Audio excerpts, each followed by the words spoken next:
জকিগঞ্জের সাপ্তাহিক সকল সংবাদ। গতকাল রাতেই জকিগঞ্জে 3 ছিনতাই, আতঙ্কে জনজীবন। ছিনতাইকারীদের নির্মমতা, চালককে গাছে বেঁধে মারধর, সিএনজি ছিনতাই করে উধাও। 12টাকুড়িতে নৃশংস হামলা, হাত পায়ের রক কেটে দিল দুর্বৃত্তরা। বীরশ্রীতে ব্যবসায়ীকে হাত পা বেঁধে দোকান লুট, নিরাপত্তায় পুলিশের ভূমিকা নিয়ে প্রশ্ন। জকিগঞ্জে যুবক অপহরণ, মুক্তিপণ না দিলে হত্যার হুমকি। পুলিশি অভিযানে 1000 পিস ইয়াবাসহ কুখ্যাত মাদক ব্যবসায়ী ধরা। মর্মান্তিক সড়ক দুর্ঘটনা, নুহা গাড়ির ধাক্কায় মিশুক চালকের মৃত্যু। জকিগঞ্জে দেশি অস্ত্রসহ 2 ডাকাত গ্রেফতার। জকিগঞ্জে চালককে গাছে বেঁধে সিএনজি ছিনতাই। সিলেটের জকিগঞ্জ উপজেলার কসকনকপুর ইউনিয়নের ডরমুরা এলাকায় সংঘটিত হয়েছে এক চাঞ্চল্যকর ছিনতাইয়ের ঘটনা। 3 এপ্রিল বৃহস্পতিবার রাত আনুমানিক 9টার দিকে একদল দুর্বৃত্ত চালককে বেঁধে নির্মমভাবে মারধর করে এবং তার অনটেজ সিএনজি গাড়িটি ছিনিয়ে নেয়। প্রত্যক্ষদর্শী ও ভুক্তভোগীর পরিবার জানায়, চালক ময়নুল যাত্রী নিয়ে জকিগঞ্জ থেকে কসকনকপুরের ডরমুরায় যান। সেখানে পৌঁছানোর পর যাত্রী বেশে থাকা 5 থেকে 6 জন দুর্বৃত্ত তাকে হঠাৎ আক্রমণ করে হাত পা বেঁধে ফেলে এবং আরিফা এন্ড রেদওয়ান পরিবহন নামে তার সিএনজি গাড়িটি নিয়ে পালিয়ে যায়। এই ঘটনা স্থানীয়দের মধ্যে আতঙ্ক ছড়িয়ে পড়েছে। গাড়িটি উদ্ধারের জন্য প্রশাসনের দৃষ্টি আকর্ষণ করেছেন ভুক্তভোগীর পরিবার। 12টাকুড়িতে নির্মম হামলা, হাত পায়ে রক কেটে দিল দুর্বৃত্তরা। জকিগঞ্জ উপজেলার 12টাকুড়ি ইউনিয়নের সীতালংসা গেট সংলগ্ন কাশিরচক গ্রামের এক ভয়াবহ হামলার ঘটনা ঘটেছে। বৃহস্পতিবার 3 এপ্রিল রাত 10টা 30 মিনিটে পূর্ব শত্রুতার জেরে জালাল আহমদ নামে এক ব্যক্তিকে দুর্বৃত্তরা কুপিয়ে গুরুতর আহত করে।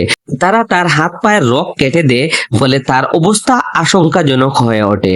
স্থানীয়রা দ্রুত তাকে উদ্ধার করে Sylhet MAG Osmani medical college হাসপাতালে ভর্তি করেন। পরিবার সূত্রে জানা যায়, জালালের ছেলে বিদেশ থেকে পাঠানো 7 লক্ষ টাকা নিয়ে বাড়ি ফেরার পথে তাকে আক্রমণ করা হয়। এ ঘটনার পুরো এলাকায় আতঙ্ক ছড়িয়ে পড়েছে।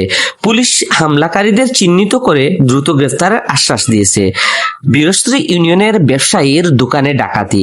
গভীর রাতে আনুমানিক 2:30টার দিকে জকিগঞ্জ উপজেলার বীরশ্রী ইউনিয়নের পীরনগর চিরপুর গ্রামের এক ব্যবসায়ীর দোকানে ডাকাতি সংঘটিত হয়েছে। দুর্বৃত্তরা দোকানের মালিক আইনুল হকের হাত পা বেঁধে মূল্যবান মালামাল লুট করে পালিয়ে যায়। বিয়ের অনুষ্ঠান থেকে ফেরা এক প্রতিবেশী আইনুল হককে এ অবস্থায় দেখে চিৎকার করলে স্থানীয়রা ছুটে আসেন এবং দ্রুত তাকে হাসপাতালে পাঠানো হয়। এই ঘটনা স্থানীয়দের মধ্যে চরম উদ্বেগের সৃষ্টি করেছে। অনেকে আশঙ্কা করেছেন, একটি সংঘবদ্ধ চক্র জকিগঞ্জের এই এলাকাগুলোকে টার্গেটে পরিণত করেছে।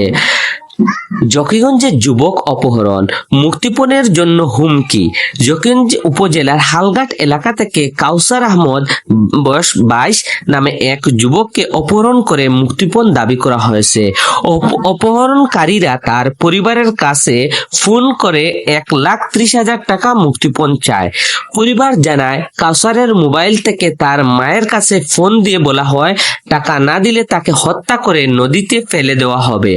পরে মুক্তিপণের পরিমাণ 1 লাখ টাকায় নামানো হয়, তবে বিকাশ নম্বর চাইলে সংযোগ বিচ্ছিন্ন করে দেওয়া হয়।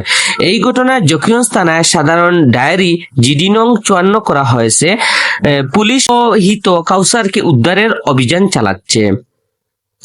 পুলিশের অভিযানে 1000 পিস ইয়াবাসহ মাদক ব্যবসায়ী গ্রেফতার।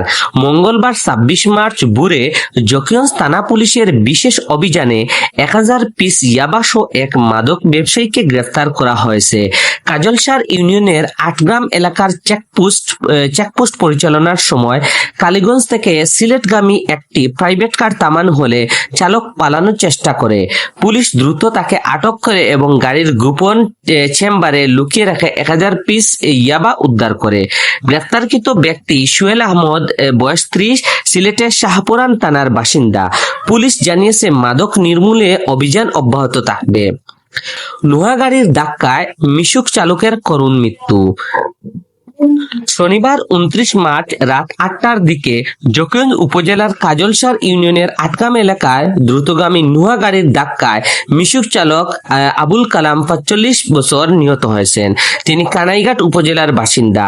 দুর্ঘটনার পর স্থানীয়রা তাকে উদ্ধার করে হাসপাতালে নিয়ে যান, তবে চিকিৎসক তাকে মৃত ঘোষণা করেন। স্থানীয়রা নুহা গাড়িটির চালককে দ্রুত আইনের আওতায় আনার দাবি জানিয়েছেন। দেশি অস্ত্রসহ 2 ডাকাত গ্রেফতার। জকিগঞ্জ উপজেলার লামার গ্রামে পুলিশের অভিযানে দেশি অস্ত্রসহ 2 ডাকাতকে গ্রেফতার করা হয়েছে। গ্রেফতারকৃতদের মধ্যে একজন আব্দুল হালিম বোদাই, তবে অপর ব্যক্তির পরিচয় জানা যায়নি। পুলিশ তাদের বিরুদ্ধে আইনানুগ ব্যবস্থা গ্রহণ করেছে। সাহসী কণ্ঠ টিভি লাইক করুন, শেয়ার করুন, পাশে থাকুন।